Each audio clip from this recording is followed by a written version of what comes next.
नमस्कार दोस्तों, मैं सनी शर्मा फिर से हाजिर हूँ अपने चैनल सनी नाथ पे। स्वागत करता हूँ सभी भाइयों का। आज मैं फिर से हाजिर हूँ एक नई जानकारी के साथ, पब्लिक को जानकारी देने के लिए। महाशिवरात्रि को आप लोग गुरु मंत्र का प्रयोग, भोलेनाथ की पूजा अथवा जो आपने नॉर्मल शावर मंत्र करने हैं उन मंत्रों का प्रयोग कैसे कर सकते हो, कौन कौन से आपको नियमों की पालना करनी है, किस प्रकार से इन मंत्रों को आप सिद्ध कर सकते हो। सर्वप्रथम निवेदन रहता है, चैनल पर फर्स्ट टाइम विजिटर हो चैनल को जरूर सब्सक्राइब करें, बेल आइकन पर क्लिक करें। लाइव चैट में आप लोग मेरे साथ फ्री में बात कर सकते हो। सभी धर्मों का आदर सत्कार करते हुए और व्यक्तिगत दायरे को ध्यान में रखते हुए मेरा काम सिर्फ आप लोगों को जानकारी देना। सन्नी नाथ यूट्यूब चैनल एवं गुरु गोरखनाथ यूट्यूब चैनल को जरूर सब्सक्राइब करना। लिंक डिस्क्रिप्शन बॉक्स में मेंशन है और मेरे फेसबुक पेज है गुरु गोरखनाथ सन्नी नाथ के नाम से, लिंक डिस्क्रिप्शन बॉक्स में मेंशन है, उसको भी आप लोग जो है लाइक और फॉलो जरूर कर लेना। अब बात करते हैं महाशिवरात्रि का जो पर्व है वह है कहते हैं। मैं आपको बताना चाहता हूँ महाशिवरात्रि जो आराधना के लिए, अगर आप भोलेनाथ की आराधना करना चाहते हो, 26 फरवरी के दिन बुधवार को मनाई जा रही है। ठीक है। और सनातन धर्म का प्रसिद्ध जो व्रत रखा जाएगा वो भी 26 फरवरी से ही रखा जाना है। ठीक है, बुधवार को मनाए।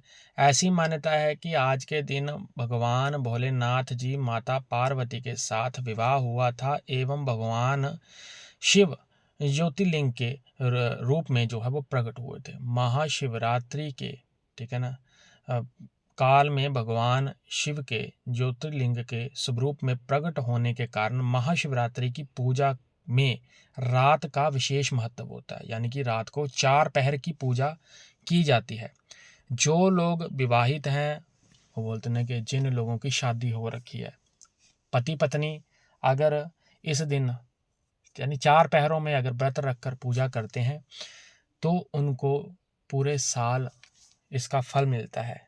ठीक है, आजीवन भर जो है वो आयु लंबी होती है, आयु में वृद्धि होती है और उनके जो आपस में प्रेम संबंध है वो बना रहता है, ऐसी मान्यता है।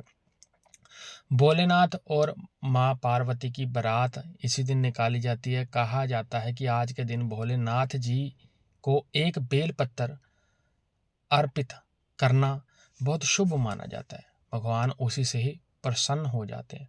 फाल्गुन कृष्ण पक्ष की चतुर्दशी तिथि का आरंभ 26 फरवरी दिन बुधवार को सुबह 9:19 से हो रहा है। तो ये मुहूर्त है, आप सुन लेना। अब 9:19 से 27 फरवरी दिन बृहस्पतिवार को सुबह 8:09 पे ये जो है समाप्त हो रहा है। मध्य रात्रि में चतुर्दशी में 26 फरवरी को प्राप्त होने के कारण ही महाशिवरात्रि का जो पर्व है 26 फरवरी को ही मनाया जा रहा है। ठीक है। वैदिक गणना के अनुसार महाशिवरात्रि पर कौन से नक्षत्र में कौन से योग हैं? इस दिन श्रावण नक्षत्र सूर्योदय से लेकर, ठीक है ना, दिन में 4:10 तक रहेगा। उसके बाद जो है धनिष्ठा नक्षत्र आरंभ हो जाएगा। इस दिन शत्र योग भी रहेगा। महाशिवरात्रि में 4 पहर की ठीक है ना, पूजा करी जाती है, यज्ञ करी जाती है, जिसको सर्वश्रेष्ठ माना जाता है। प्रथम पहर 6:17 का रहेगा। दूसरा जो है वह 9:13 का रहेगा। तीसरा जो है वह रात्रि रहेगा 12:21, और जो चतुर्थ रहेगा वो 3:25 पे रहेगा। यानी कि 4 पैरों में पूजा। जो लोग शावर मंत्र सिद्ध करना चाहते हैं वह भी इन कालों में कर सकते हैं। अगर आप व्रत रखते हो और जोड़ा वो बोलते हैं कि भोलेनाथ जी की पूजा करने के लिए किसी मंदिर में या किसी कर्मकांडी ब्राह्मण के पास जाता है तो वो 4 पहरों की ही पूजा करेगा और व्रत ही रहेगा। और इसमें कोशिश कीजिए आप जो है फलाहार का ही प्रयोग करें। महाशिवरात्रि जो पर्व है, इस पर्व में आप लोग जो है भोलेनाथ जी की पूजा अर्पणा करके कई प्रकार की वो बोलते हैं कि कृपा दृष्टि अथवा आपके ऊपर जो दुख तकलीफ संकट है उन संकटों से आप जो है मुक्ति पा सकते हो। महाशिवरात्रि पर कौन से राजयोग और कौन से महायोग है? इस दिन ग्रहों की स्थिति भी श्रेष्ठ बनी रहेगी। यहाँ भोग विलासिता ऐश्वर्य भैव का कारण ग्रह शुक्र अपनी उच्च राशि मीन में विद्यमान रहेगा। वहीं पर देवगुरु बृहस्पति वृश्चिक राशि में विद्वान रहकर राशि परिवर्तन राजयोग का निर्माण करेंगे।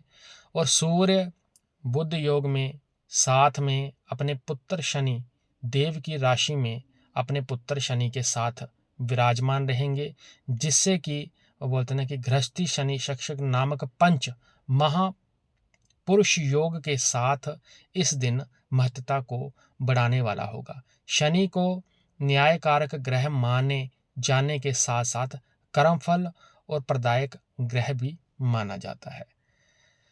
महाशिवरात्रि का पूजा, इस दिन गंगा स्नान करने से भगवान शिव जी को गंगाजल, दूध, बेलपत्र, भांग, धतूरा, शहद, गन्ने का रस, बेर इत्यादि विभिन्न प्रकार की वस्तुएं अर्पित करने से धन, वैभव, ऐश्वर्य, सुख, संपन्नता, ठीक है, राजयोग, राजपद, नौकरी, व्यवसाय आदि की प्राप्ति होती है। साथ ही साथ भगवान शिव जी के अपार कृपा दृष्टि आप लोगों के ऊपर होती है।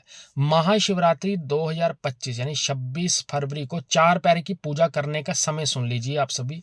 एक बार फिर बता रहा हूँ, रात्रि प्रथम पूजा का जो समय रहेगा वो रहेगा 6:19 से लेकर 9:26 PM।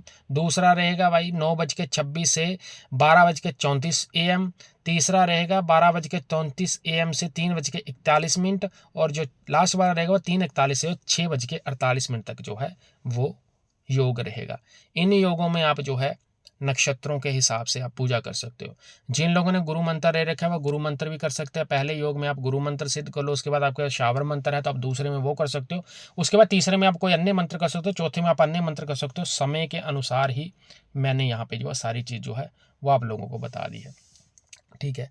अब बात आती है कि आपने जो है घर पर ही आपने अगर रुद्राभिषेक करना है तो उसके लिए आपको क्या क्या चाहिए। घर पर रुद्राभिषेक करने के लिए आपको कलावा चाहिए, बेल पत्थर चाहिए, पंचामृत जिसमें दूध, दही, घी, शहद और शक्कर, गंगाजल, अगरबत्ती, कपूर, फल फूल, पान, सुपारी, सूखे मेवे, वस्त्र, दीपक, तेल, रोई की बाती चाहिए आपको, संधूर चाहिए, भस्म चाहिए आपको जो शिवलिंग के ऊपर चढ़ाते हैं, यानी कि महाकाल में जो उज्जैन में चढ़ती है भस्म, आप किसी भी पंसारी की दुकान से मंगो तो। उसके बाद अबीर है, गुलाब है, मिठाई है, गन्ने का रस, तांबे का एक लोटा चाहिए, एक आपको एक्स्ट्रा कलश चाहिए जिसमें आप संकल्प के लिए जल इत्यादि रखोगे, शिव गौरी की प्रतिमा चाहिए आपको, शम्मी का पत्ता चाहिए आपको, आक के फूल चाहिए, भांग चाहिए आपको, धतूरा, मदार के फूल चाहिए, मदार के पत्ते, पान का पत्ता, आम का पत्ता, यानी कि आपने पान का पत्ता, मैं एक एक बोला, आपने एक एक नहीं रखना, आपने ज़्यादा रखने हैं पान के पत्ते, और आपने आम का पत्ता रखना है। द्रुव समेत सभी सामग्री को एकत्रित आप लोगों ने जो है वो कर लेना है। अब कैसे करें रुद्राभिषेक? सबसे पहले स्नान के बाद आप स्वच्छ कपड़े जो है वह धारण कर लेंगे। सभी पूजा सामग्री को एकत्रित करके घर पर रुद्राभिषेक करने के लिए सबसे पहले आपने पूजा स्थल की साफ सफाई जरूर कर लेनी है। घर के मंदिर को साफ कर ले और घर पर गंगा जल का आपने छिड़काव कर देना है। ये 4 पहर की जो पूजा ऊपर बताई है उसी पूजा के दौरान जो है आपने वो बोलते ना उसमें से आपने मुहूर्त ले लेना। आप किसी भी एक पैर में भी पूजा कर सकते हो इसकी, ठीक है ना। यानी कि जब पैर खुलेंगे उसी में पूजा करेंगे तो ज़्यादा आपको जो है वो फल प्राप्त होना है। अब आपने क्या करना है, आपने जो है जल से वो बोलते ना घर मंदिर साफ कर लेना। अब आपने वो बोलते गंगा जल का छिड़काव कर देना। आपने जल से भरा कलश स्थापित करके शिव जी के ओम नमः शिवाय का जाप करते हुए शिवलिंग के ऊपर जल अर्पित कर देना। अब शिवलिंग के ऊपर दूध, दही, घी, शक्कर और चीनी अर्पित कर देना। अंत में शिवलिंग पर फिर गंगा जल चढ़ाकर आपने उसको जो है साफ कर लेना है। फिर आपने उनके ऊपर जो है चंदन का लेप कर देना है। अब शिव जी के ऊपर आपने बेलपत्तर चढ़ाना है, फिर आपने फल चढ़ाने हैं, फिर फूल चढ़ाना है, फिर धूप, दीप और नैवेद्य आपने अर्पित करना है, जो मिठाई आपको ऊपर बताई गई है जो आप लेकर आए। इसके बाद शिव जी की आपने आरती उतारनी है और उन्हें आपने पान, फल, मिठाई और मेवे का भोग लगाना। अंत में पूजा के दौरान जाने अनजाने में हुई गलती के लिए क्षमा प्रार्थना करते हुए आपने सुख समृद्धि की कामना करते हुए ही पूजा जो है वो समाप्त कर देनी है। और रुद्राभिषेक में कौन कौन से मंत्र पढ़ने हैं वो आप नेट पे भी देख लोगे, या आप मेरे टेलीग्राम ग्रुप में जाओगे तो रुद्राभिषेक की विधि वहाँ पे भी डली है। आप वहाँ पे जाके विधि सहित यानी कि कौन कौन से मंत्रों का उच्चारण करना वो भी चीज़ वहाँ पे जो है पूर्ण रूप से मैंने बताई हुई है। अब बात आती है जिन लोगों ने मेरे से गुरु मंत्र ले रखा, जिनके पास गुरु मंत्र है, वह क्या करेंगे वह सुन लो। उन्होंने क्या करना है, 4 पहरों में चाहे वो पहला पैर ले ले यानी कि 6:19 और 6:20 से लेकर रात के 9:30 के बीच में गुरु मंत्र का अनुष्ठान करेंगे। वह गुरु मंत्र के अलावा अगर उन्होंने कोई और भी मंत्र उन्होंने सिद्ध करना तो वो सिद्ध कर सकता है, यानी कि उन मंत्र का भी वो जाप कर सकता है, जो कि पहले मंत्र जप रखे हैं। अगर उनका पूजा करोगे तो ज़्यादा आपको जो है फल मिलना है। आपने क्या करना है, आपने गुरु मंत्र का जप कर लेना। गुरु मंत्र का जप करने के बाद छोटा मोटा हवन का अनुष्ठान कर सकते हैं तो वह कर सकते हैं। जो लोग मेरे से दीक्षित हैं उनको पता है कि हवन किस प्रकार से करना है, उनको बताने की आवश्यकता नहीं पड़नी है। आपने छोटा मोटा हवन और छोटा मोटा कर्म कर लेना। उसके बाद आप आगे चलते हो तो आगे क्या करना है, आगे अगर आपने कोई शावर मंत्र सिद्ध करना, कोई हवन डालने की आपको आवश्यकता नहीं है, मात्र आपने उसका मंत्र जाप करना है, 108 बार जाप कर लेना है। अगर आपने पहले ही मंत्र जपे हुए, चाहे वो रक्षा मंत्र है, चाहे आप पहले आपके कुल से मिले हुए मंत्र है, या आपके कुल वाले मंत्र चलाना चाहते हो, जो गुरु के द्वारा आपको जो मंत्र प्राप्त है उन मंत्रों को आप सिद्ध करना चाहते हो तो उन मंत्रों का भी आप 108 बार जप कर सकते हो। 4 पहरों में पूजा करोगे तो ज़्यादा फल मिलेगा, अगर आप व्रत रखे करोगे तो और भी ज़्यादा आपको फल मिलेगा। देना नहीं देना प्रभु के हाथ में, जन कल्याण हेतु मैंने यहाँ पे क्रिया और विधि दी है। अगर आप लोगों को ये स्पष्ट रूप में समझ आ गई है तो आप इसका प्रयोग कर सकते हो। वीडियो को बार बार देखकर, और मेरे पॉडकास्ट आ रहे हैं, मेरे पॉडकास्ट को आप जरूर अच्छे से वॉच करो, समझने की कोशिश करो। सन्नी नाथ यूट्यूब चैनल को जरूर सब्सक्राइब करें और गुरु गोरखनाथ यूट्यूब चैनल को जरूर सब्सक्राइब करें। सारे लिंक जो है मैंने डिस्क्रिप्शन बॉक्स में डाले हुए। इंटरनेट की दुनिया में कोई मेरा गुरु है, कोई चेला, कोई गुरु नहीं, किसी के झांसे में नहीं फंसना। हर एक व्यक्ति का एक दायरा होता है, दायरे के अनुसार ही पूजा भक्ति कर्म करें। जब तक आपके ऊपर गुरु महाराज की कृपा दृष्टि है तब तक इन मंत्रों का उच्चारण नहीं करना। ये नॉर्मल विधि है। शिवरात्रि के ऊपर कोई भी व्यक्ति, ठीक है ना, जो मैंने विधि बताई इस विधि का प्रयोग कर सकता है, उसके ऊपर कोई भी नेगेटिव प्रभाव नहीं आएगा, क्योंकि ये नॉर्मल विधि है, ये कोई भी कर सकता है। अगर आप तंत्र मंत्र की क्रियाएं, तंत्र मंत्र के आप जो है वो बोलते हैं क्रियाओं के अलावा आप वो मंत्र जो इंटरनेट पे बताएंगे उन मंत्रों का आप अनुष्ठान करने की कोशिश कर रहे हो, आप लोग ट्राई कर रहे हो, तो उन मंत्रों का अनुष्ठान आप बिना गुरु के नहीं कर सकते हो। उसके लिए आपको जो है गुरु की आवश्यकता पड़ती है। बाकी की जानकारी डिस्क्रिप्शन बॉक्स में मेंशन है। आप लोग मेरे साथ कंसल्ट कर सकते हो। कंसल्टिंग में 1150 और 10-2550, और बाकी के जितने मेरे हवन यज्ञ तप के चार्जेस रहते हैं वो नीचे रहते हैं। आप दुनिया की कोई भी साधना मेरे सिद्ध में कर सकते हो। सारी सात्विक साधना ही मैं आप लोगों को जो है वो करवाता हूँ। बाकी सदगुरु महाराज गुरु गोरखनाथ जी के मंदिर निर्माण हेतु दान पुण्य कर्म जरूर करें। नंबर 9891597098915270 मेरा नंबर है। इस नंबर पे आप मैसेज करोगे तभी आपको बार कोड या बैंक की डिटेल जो है आगे प्रोवाइड करी जाती है। अन्यथा आपको इस नंबर पे कोई भी, वो बोलते हैं कि बैंक अकाउंट या अदर आपको कोई भी इन्फॉर्मेशन जो है वो नहीं मिलनी है। बाकी की जानकारी मैंने डिस्क्रिप्शन बॉक्स में डाली हुई है। और आप लोगों को मेरे तरफ की जानकारी स्पष्ट और अच्छी लगती है तो मेरे चैनल को सपोर्ट जरूर करना और वीडियो को अच्छे से देखिए और समझने की कोशिश करें। आदेश आदेश। जय गुरु गोरखनाथ अलख निरंजन।